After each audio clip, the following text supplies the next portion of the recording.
Hey there, Alex here. It's hard not to feel nostalgia for the Nokia brand. After all, it was a device so many of us grew up with. The hypnotic clicking sound of these plastic keys, and the nights spent texting the girl I had a crush on. Of course, we all grew up so quickly, and the smartphone industry matured even quicker. Before we knew it, the Nokia name faded into irrelevance. HMD Global is hoping to change that though. For those who have not seen my review of the budget Nokia 5 yet, just know that it's a phone that I really like. Today, we are talking about the Nokia 8 though, the first flagship device from the new Nokia. Let's see if it's any good.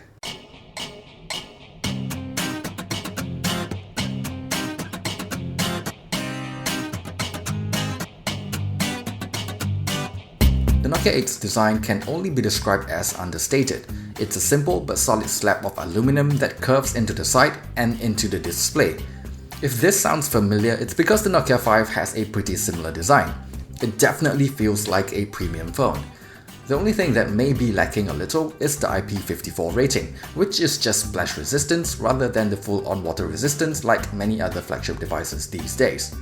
The front of the phone houses a really good-looking 5.3-inch LCD panel with really great outdoor visibility. Oh, and this is a Quad HD panel, which I kind of feel like it's an overkill for a screen this size. It's still surrounded by bezels, but with a smaller screen size, it actually doesn't look that bad. I'm still not a fan of these capacitive buttons though. The standard Android buttons looks a little weird as capacitive buttons to me. I also wish that the fingerprint sensor was a tiny bit faster at unlocking the phone, just so it's more in line with the great performance of the rest of the phone. Being powered by the Snapdragon 835 with plenty of RAM and a near-stock Android software, the performance of the phone is expectedly good, no matter whether it's the day-to-day stuff or playing games. I still don't think it's quite as snappy as the OnePlus 5, but it's good enough. Nokia also says that the phone has a better cooling system to keep the phone cool, and it seems to be working. Even with extended gaming sessions, I've never felt the phone get too warm. Part of why I love these new Nokia devices is the software experience. Other than just two of their own apps, and a few minor tweaks like the glance screen, it's pretty much just stock Android, which you guys know I prefer. Nokia also has been doing a great job with monthly security patches. For major updates, we'll just have to see how long it takes for this phone to get Android Oreo. I was a little concerned about the battery life, seeing that it's just 3090 mAh and it has a Quad HD screen, but it's actually not that bad.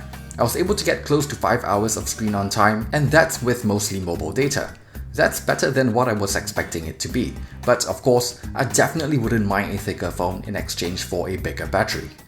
One of the highlights of the phone are the Zeiss branded dual 13-megapixel cameras on the back of the phone, one monochrome and the other a normal sensor, which should allow the phone to either combine the two sensors to create a better looking image, create a bokeh effect, or just shoot in monochrome for a more dramatic flare. I've tried using both the sensors together and compare it with just using the color sensor. The results are not really that consistent. Sometimes it looks better, sometimes it looks worse. Sometimes there's no visible difference. So I ended up just using the single color sensor most of the time. The portrait mode does sort of works, but it's not the best looking effect I've seen.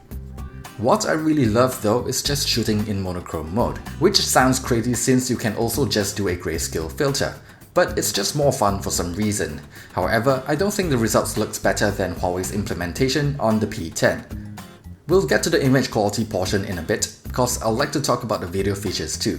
The basic video recording features are decent, with relatively good stabilization and quality. It comes with Ozo audio technology that records audio in 360 degrees. The fun part is actually the front camera, which records 4K video as well, which could be useful if you're a vlogger. There is even a live broadcast feature which should make it really convenient to start a live stream.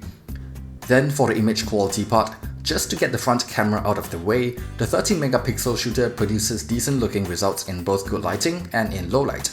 You just have to hold the phone steady. I'm actually quite happy with the main camera too.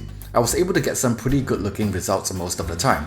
This is a camera that I would probably describe as having potential, because image quality wise it does a lot of things right.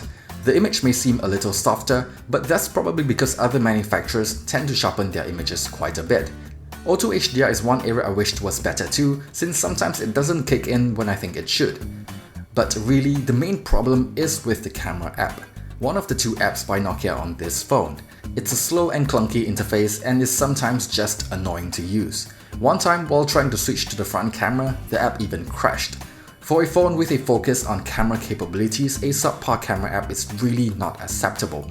But at least this is something that Nokia can still fix with a software update, and they really need to do that.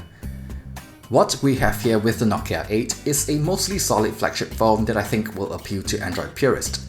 It has top-end specifications paired with a clean Android experience. The design is really nice and it checks a lot of boxes for a good smartphone.